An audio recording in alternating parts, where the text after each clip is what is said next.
Another project just showed up today. Not running or driving. I don't believe there's an engine in it either, but we got a JZ inside for this thing. Oh yeah, it's all pulled out. And an Infinity and a bunch of other good stuff we're gonna be putting in this thing, so let's get her done. Help him push it, Sage. Well, Bumblebee going in the shop right now.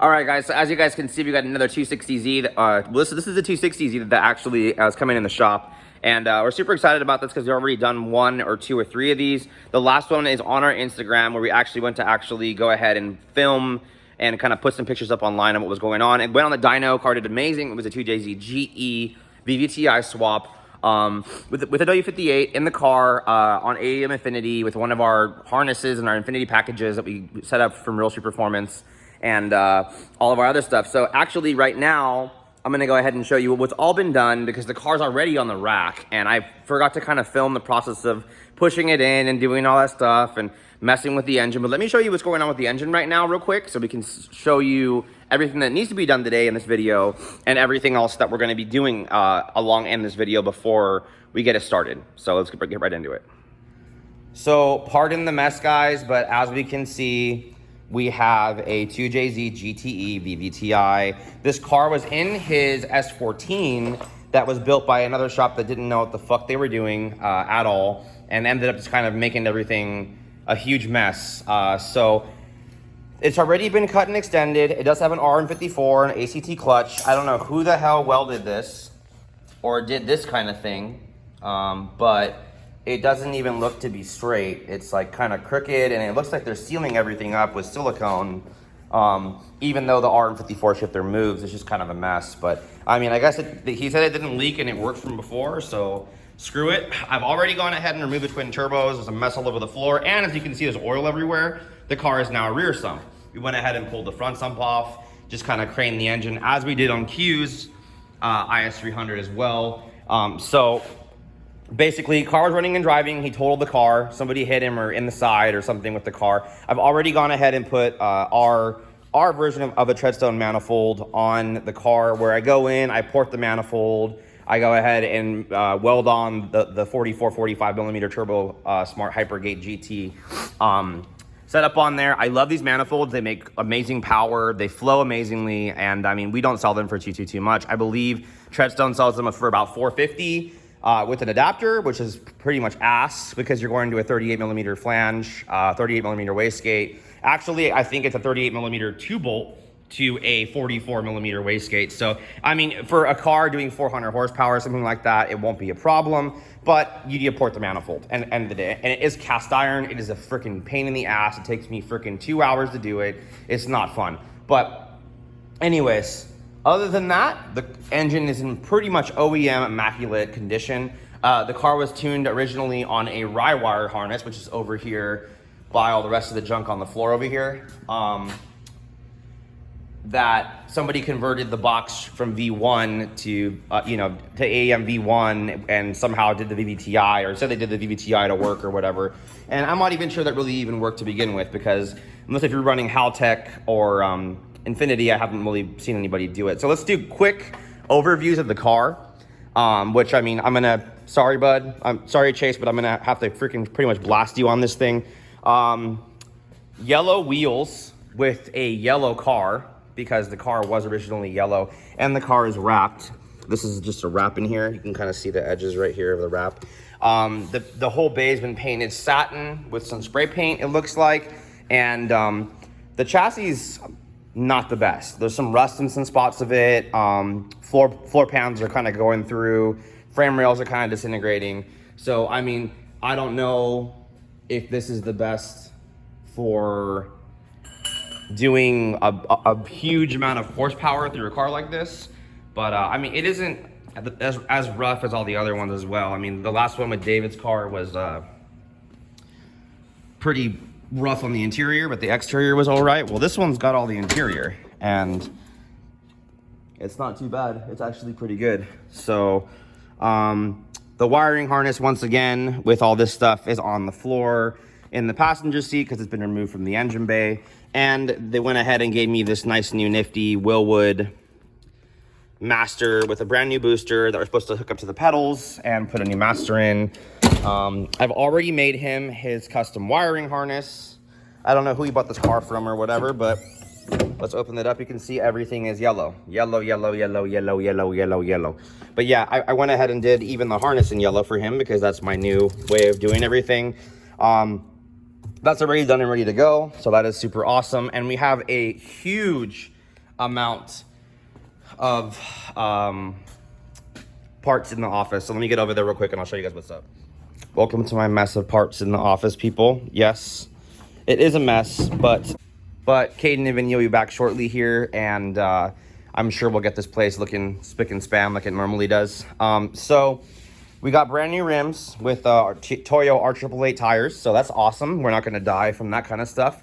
And then I've already picked up the radiator. We already have a shroud that we've already used last time to do that. He has brand new BC coilovers for this thing that I'm not sure what the situation is going to be for doing that. He also got a Willwood package for his brakes to convert, I believe, the front and the rear, possibly steel braided brake lines. I believe we're still going to have to run brake lines. And then you got this nifty panel that I guess is supposed to delete the radio and some other stuff in there too, where we're going to be putting our BTI 7-inch display on it. So, I mean, all in all, pretty freaking cool. This is a lot of good stuff to have. He's already provided me with the engine mounts that we're going to be using to put them on. He has the CX Racing kit. He is missing a piece of the puzzle of this stuff too. When it comes down to the brackets, I used these before. You have to cut and weld these. So you'll put these on, you'll bolt the adapters on like this. And then once you bolt the adapter on, you have to weld it in place of where it's going to be. And then these little pieces kind of slide over the frame onto the bolt holes you'll see here and there. And then the cross member, I mean, it's pretty self-explanatory for the cross member. But the thing about this is there's little side pieces that kind of come off right here that go into the frame up here to bolt it in that we weren't provided with. So we'll have to go up there since they aren't too far from us and ask them to either give them to us or purchase them from them. I've already gone ahead and gotten him a new fuel rail, and we're going to go ahead and put a set of our FMS 1200s in this. He probably won't need those. He'd probably be okay with thousands, but better to set it up for, you know, good stuff than bad stuff. Well, right now what we're going to go ahead and do is I'm going to go ahead and bolt the turbo on. I'm going to go ahead and remove the water system and weld off the line since I don't ever run any of that. I'll weld these off as well. And a bunch of other water ports that we'll have to just kind of do and clean up right now. We're going to be deleting the power steering because obviously that car does not have power steering. It is a manual rack on that car.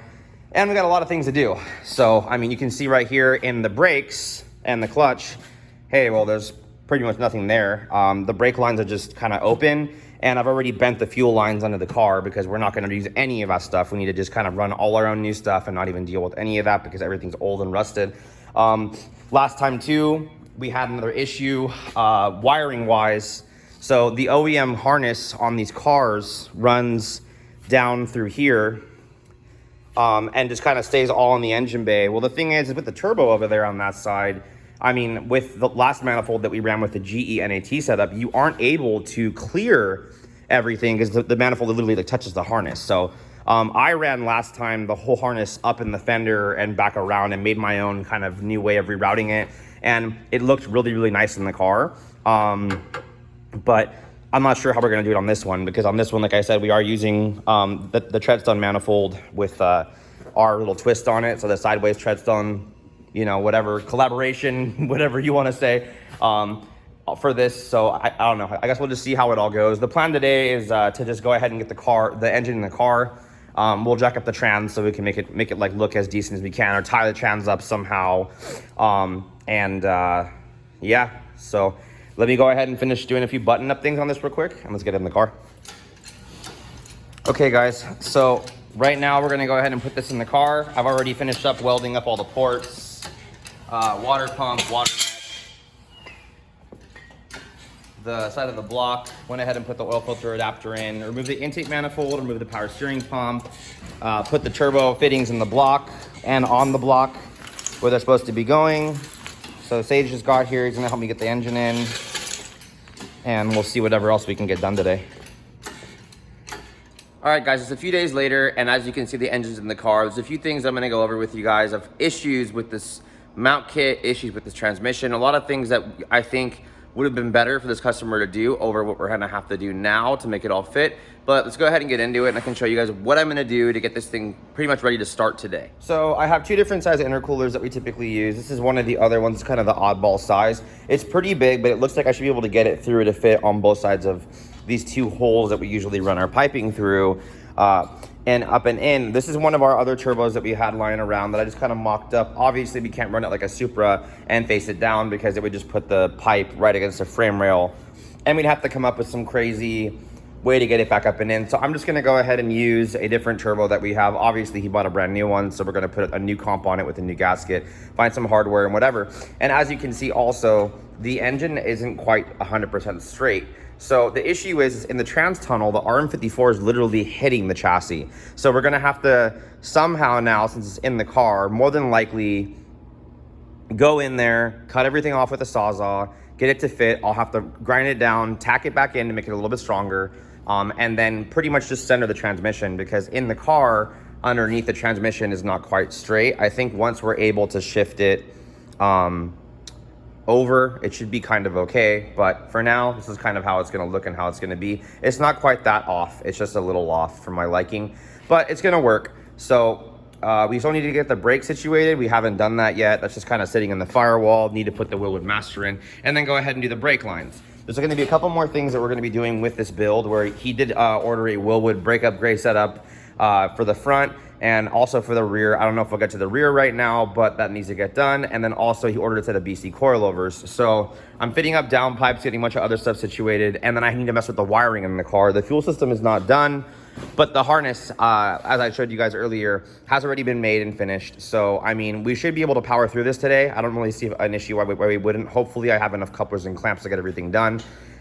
And lots and lots of work to do. We're still working on Q's IS300 at the moment too. You can probably see his video before his video goes up. So let's get it, guys. Let's get right into it. Oh, get him. Oh,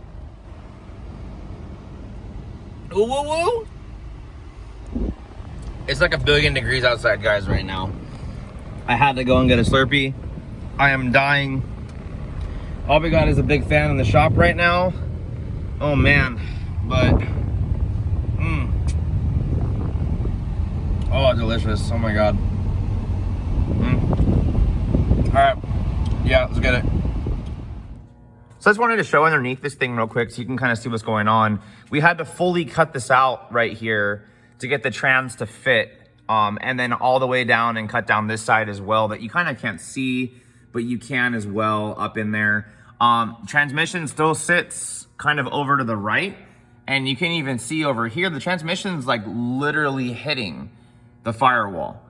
We knocked it out some, so I mean I am going to use a pry bar and just basically pry this as far over as I can to get this straight, but that's going to kind of contribute to why the engine sits kind of crooked in the engine bay. I personally thought, and kind of my opinion of this now, doing it with an RM54 is just like, you're talking about majorly having to massage the tunnel to get the engine to sit a little bit straighter. And I mean, like, you're kind of like destroying kind of integrity on this car. I mean, I'm gonna go ahead and weld this up a little bit back here just to keep it stronger, because it's already kind of been messed with. But the W58 fits a lot better in here, guys. I mean, unless if you're doing like a really, really big power car, which you kind of can't, because the rear end in these things is super tiny. You can see the flange on it and how small the differentials are in these things. I mean, this is kind of a little overkill. I mean, but it was out of his S14 that he did crash. So yeah, and I mean, you can kind of even see like with the rear sump, you know, everything fits very well. You have plenty of room to work on everything, plenty of room for radiator and everything up in here too. So sorry we weren't able to do too much this week, guys, on the Z. I mean, it was enough just kind of messing with the mounts and getting the engine in the car.